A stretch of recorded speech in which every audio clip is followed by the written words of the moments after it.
Ever tried to remove objects from your photo in Lightroom Classic with the AI remove tool and found that actually the results can be really hit and miss?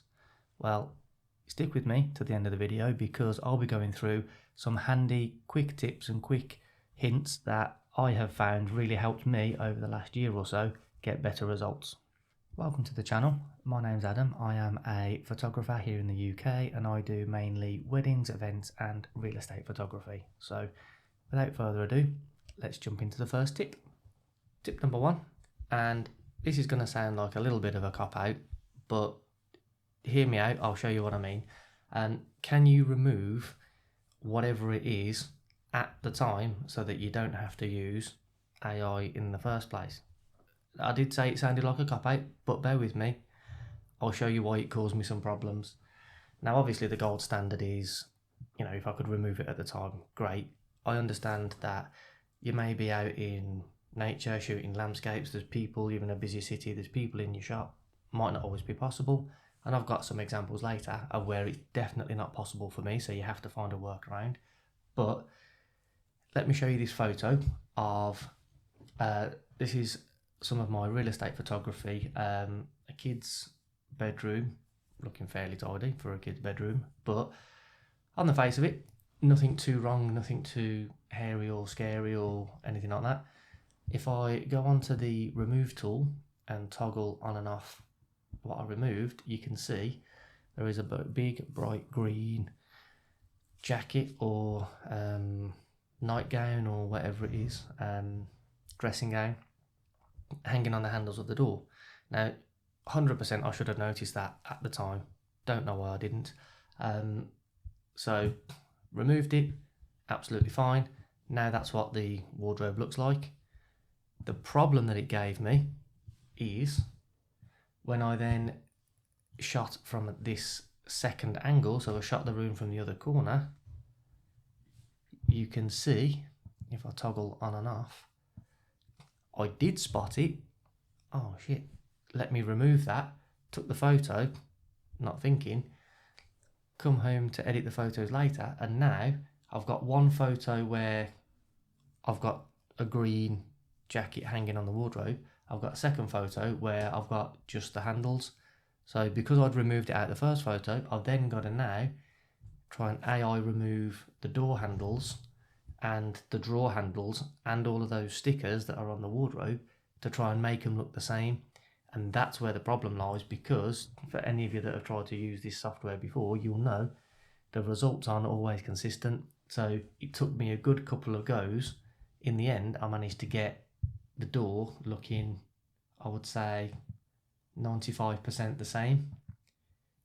But if I'd have spotted the green jacket hanging up in the first place and removed it, I could have saved all of that, and then I can choose to remove the stickers if I want to, but like the door handles and stuff like that, and trying to make two photos match, I wouldn't have had to do.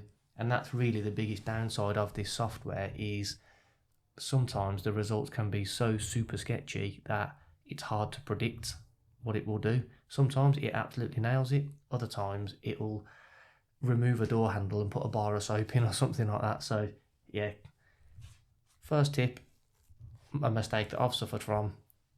Could I have just removed it in the first place? Yeah, I probably could have. Tip number two, and a bit more of a practical tip and probably the most important tip for getting better results out of this software, is when you're tracing around your subject that you want to remove, give the software more information than what you think it needs. So instead of tracing a very fine line just around your subject, you need to give it a big old chunk of information to work with. Let me show you what I mean. This photo of a bathroom that I took not so long ago, as you can see, there's a little rubber ducky there on the shelf, and let's focus in on this toilet roll holder as well. So if I wanted to remove that, let's zoom in a little bit further, maybe not quite that far, that'll do. So usually what you would expect is, with your brush, you would probably try and be, when you're masking, as accurate as possible Now I'm going to do this very quickly just to show you, but you would expect to try and be as neat and as accurate as possible with your edges. Now, once you've made your selection, over here on the right hand side you've got an add and a subtract button where you can adjust the mask. So me especially, I don't know if you're the same, at first I would try and refine my edges because I think I don't want you to mess around with all those tiles in the background. I only want you to remove the toilet roll holder. So let's get nice and tight into what I want you to do, and then let's come up here, let's take away some of that. I don't want you to mess with those lovely tiles or that grout. Let's get all that out of the way. There you go. So I think I'm doing the right thing by giving the software, that's very specific bit of information, that's what I want you to remove. Now it may well make a liar of me, but what I've found is in the past when you do that, there you go, perfect example, instead of just removing the toilet roll holder, it's replaced it with, I'm not really sure what that is to be honest, but it's a black square, not what we wanted. Now you do have, it will give you a couple of little variations on that. So over here again on the right hand side, that's one of 3. Click the arrow, let's cycle through. Oh yeah, I would actually like some green leaves instead of a toilet roll holder, thank you. Nope. And the third one, a white box of some kind. But you get my point. So obviously if we were to zoom out, that's what that would look like. If I was trying to remove a toilet roll holder, that doesn't look any better, and that clearly looks a little bit photoshopped to me. It looks a little bit AI generated. So to fix that, what we're going to do, let's get rid of that, delete that, it's no good. So exactly what we were talking about before, let's come out a little bit. Instead of being so accurate with the masking, we're just going to give it more information than what it needs. And what I tend to find is if you put your cursor in the middle of what you're tracing around, you'll naturally get a good edge. So let it have a good bit of information around the subject, and there you go. Now on the face of it, I don't think that looks that bad. It's matched the colour of the tiles, it's even matched the lines in the grout and things like that. So, and the other thing to remember while we're doing this, we're photographers, we are pinching and zooming on 200% of an image, which is actually in reality probably like 2% of the actual image. So if we come out, realistically, I don't think you would probably notice that there was ever a toilet roll holder there. However, if you wasn't happy with that, for example, you can still skip through your variations and see if there is anything slightly better. That one, actually, yeah, the pattern in the tiles is probably, maybe. And then third one is that I actually think possibly number 1 is probably the best one.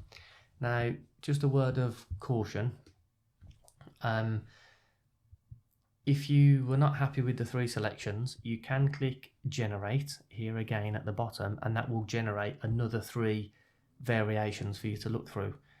I haven't had much success with going backwards. Like, let's say for example, I like that first image and I think that's done a 85-90% good job, but I want perfection, I want 99 or 100%.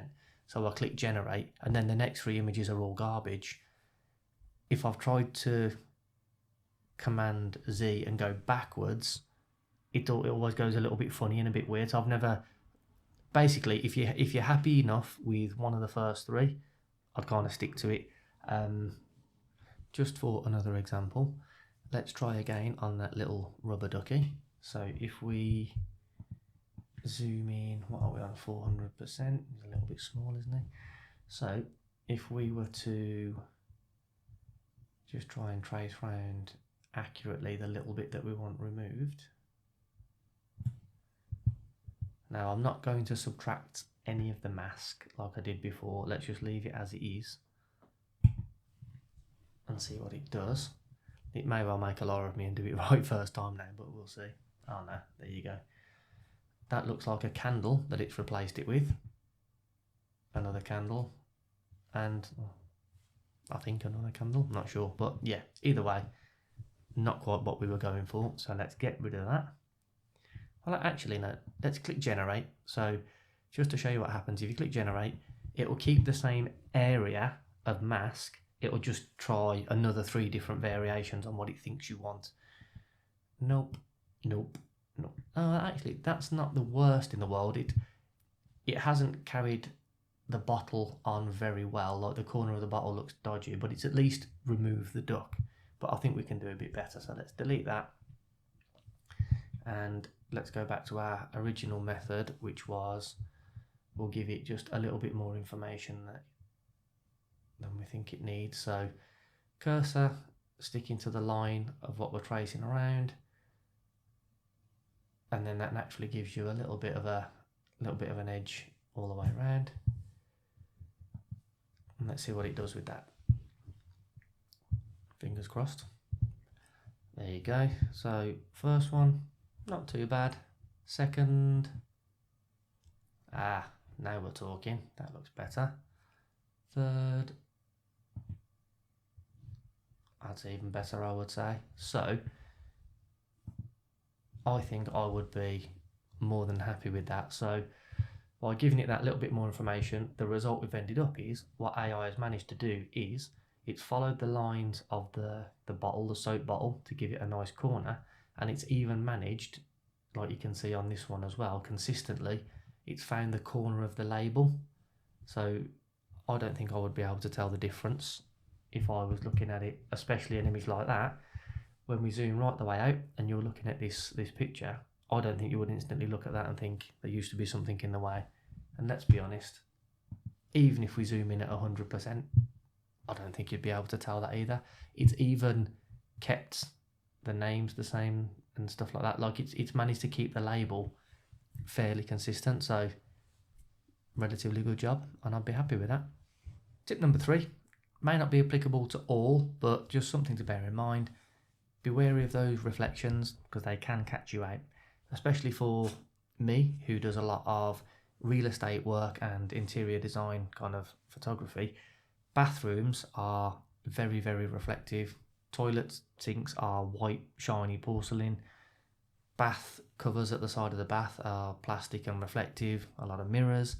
If you AI remove, usually the thing that will catch me out sometimes is there's a bottle of bleach next to the toilet and I don't see it at the time, but then when I get it on my big screen at home, you can just see a little red cap that's just poking out that I didn't quite see at the time, so you have to try and remove it.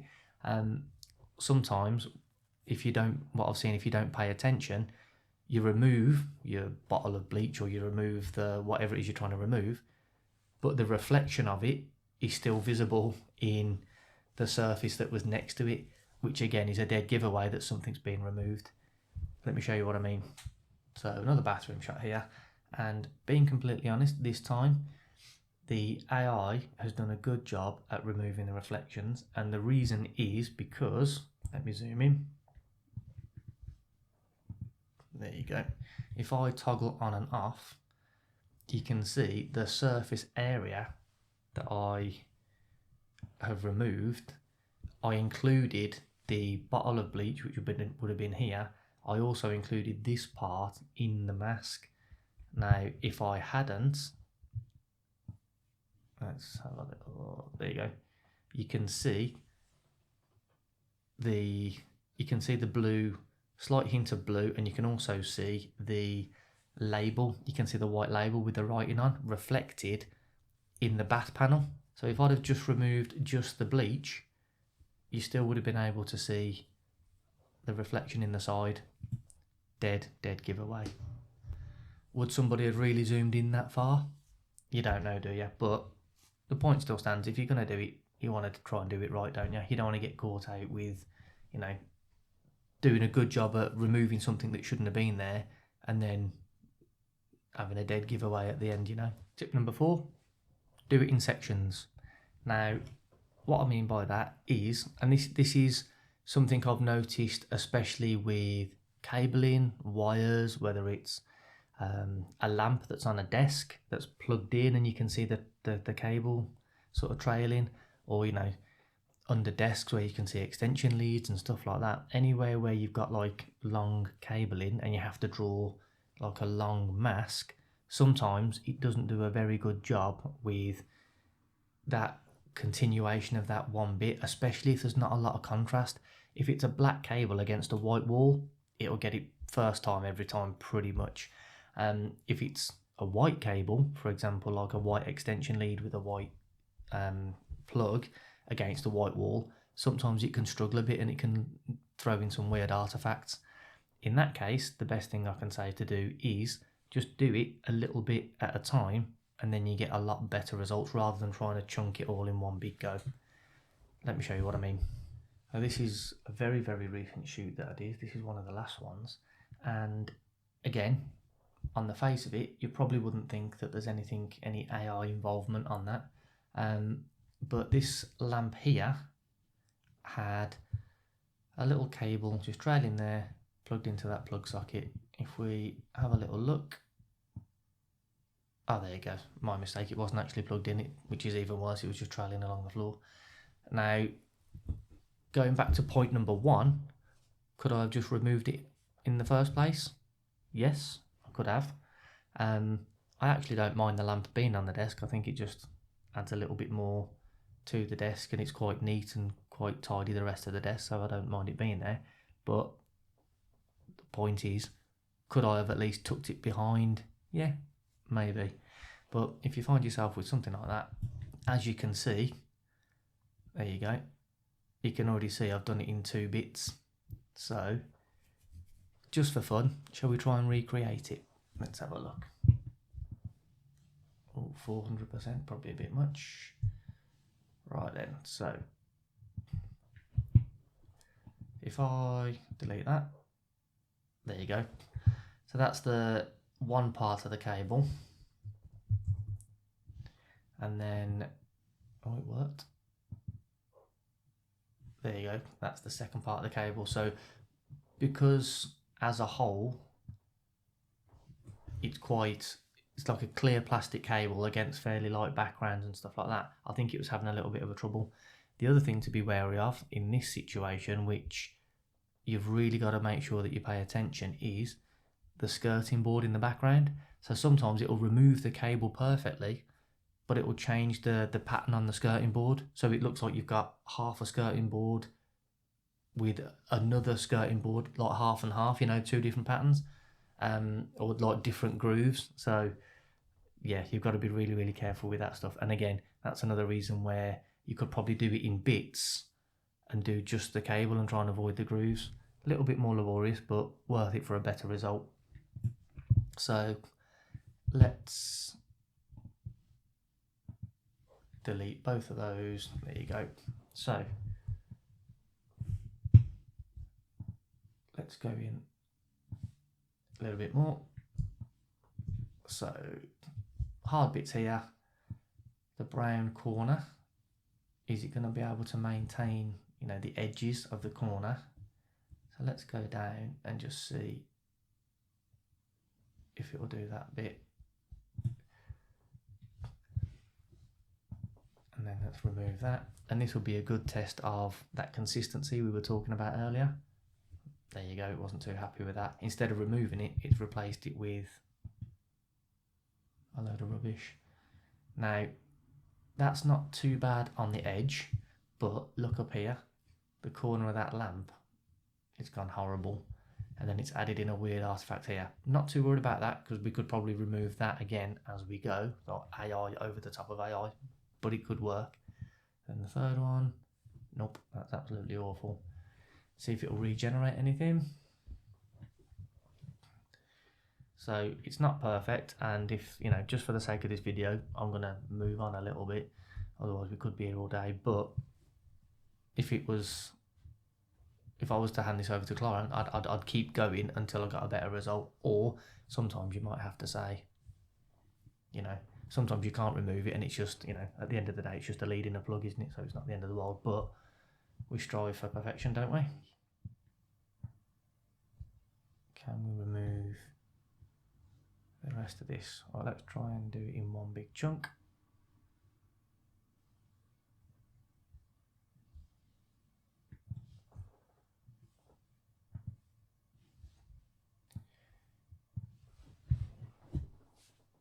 That's not too bad at all. On the first go, tap that.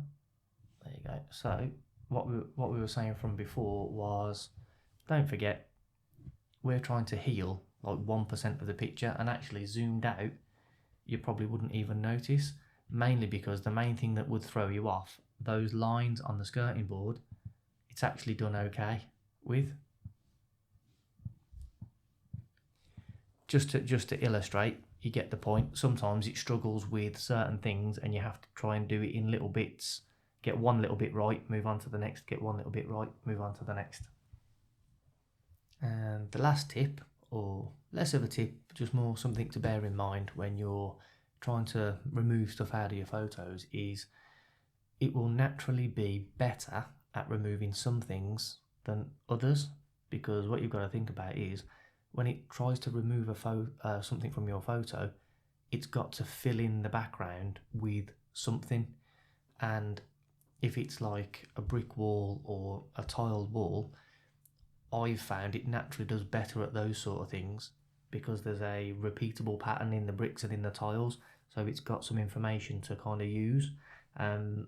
Tarmac it's also fairly good with, and grass it also does fairly good with. So there are certain situations you could potentially rely on it a bit more if you had to, but then never underestimate, it'll throw you a curveball sometimes.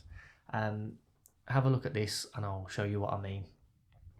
In this photo, this is an external of so this whole building is apartment buildings, and I was shooting one of the apartments. Now if I toggle on and off what I AI'd out, you can see this little bit down in the bottom right corner, there was actually a person walking across the road.